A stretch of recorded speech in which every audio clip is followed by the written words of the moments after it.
Hi everybody, it's Mr. Dowling here. A bit of a different story time today with Mr. Dowling. I've not had the time to pull together my normal video because I've been really busy doing stuff with my class online and with some of the other teachers and things. So it's not quite the way I would normally do it, but I still hope you enjoy it because I've got a fantastic story lined up for you today.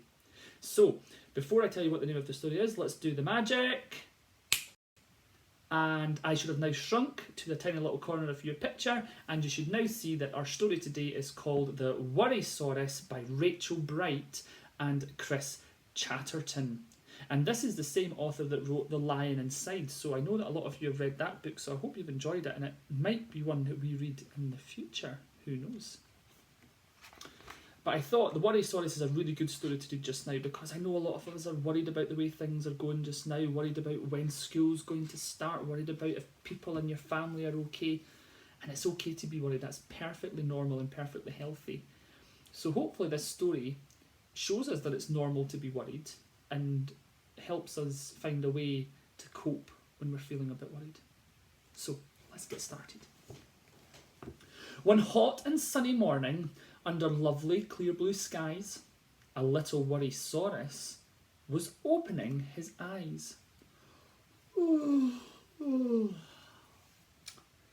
there he is in his little cave there. Do you see him in his cave? And he's, he's been drawing on the cave walls. I wouldn't recommend drawing on your cave walls. Your mummies and daddies would be very, very cross with you. He brushed his tiny pointy teeth, then washed his top and tail. And look at him with all the bubbles in his head there. He packed a little bag of snacks and set off on a trail. He skipped along with happy legs across the golden sand and thought about the day that he had plotted, sketched and planned. A lovely yummy picnic, a delicious summer spread. Worrysaurus liked it when he knew what lay ahead. And he's a very organised Worrysaurus because look, he's drawn a map and a plan of exactly what he's going to do and where he's going to go. That looks like it's going to be a big trail and adventure. But he hadn't gotten far, you see. It hadn't been that long before his busy head dreamed up some things that might go wrong. Had he made enough to eat today and brought enough to drink? This Worrysaurus often was a one to overthink. And I know a lot of Worrysauruses out there who overthink things quite a lot. I'm probably one of the biggest Worrysauruses and I overthink things a lot as well. But don't worry if you overthink things because it does get better and you start to realise that it's just silly. It's not really big or bad thoughts that you've got to worry about. What if I get lost, he thought, or trip and have a fall? His happy legs were slowing to a snuffly, shuffly crawl. Worrysaurus liked it when he felt he was prepared. Unexpected happenings, they made him feel quite scared. So when, suddenly from nowhere, a lizard skittered by, shouting in a squeaky yelp and pointing at the sky. I think a storm is coming. I heard it's on the way. Well, that really put a cloud above his Worrysaurus day. A storm, said Worrysaurus. When? It's so dry and hot and sunny. But the news became a butterfly that flittered in his tummy. I'm not ready for rain, he said. I haven't got my wellies. His teeth began to chatter and his knees, they turned to jellies. And all the while the sky was blue. The sun, it shone and shone. But now his lovely picnic thoughts were definitely gone. Should he find a cave to shelter? Or run back home and hide? His little worry butterfly grew very strong inside.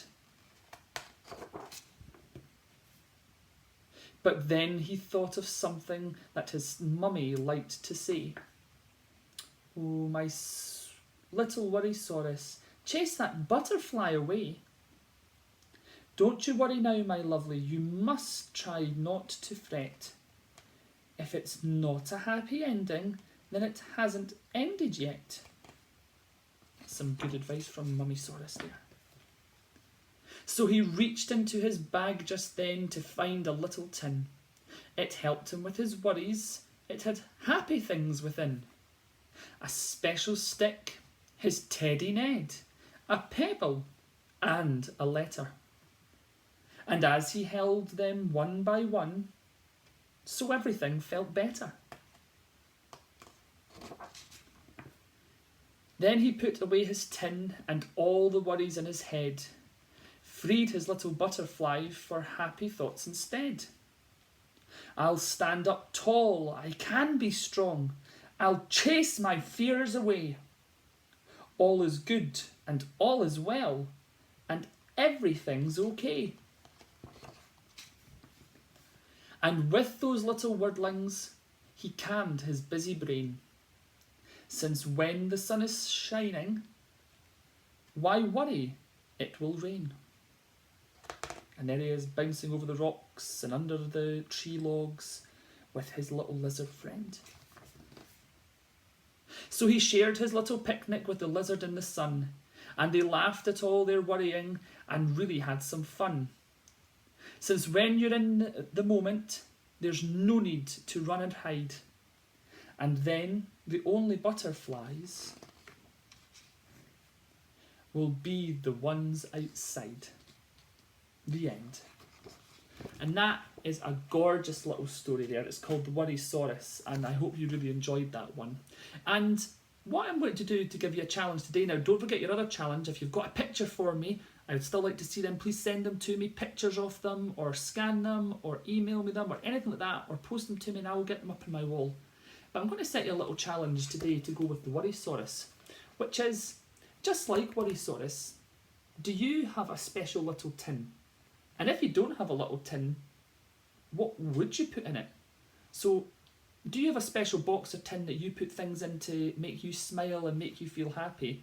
And if you don't, what would you put in your special tin that would make you feel happy inside and make everything all good again? Let me know how you get on with that, and let me know what's inside your tins, and maybe I'll tell you what's inside my tin later on. Have a fantastic day, everybody. See you all soon. Bye.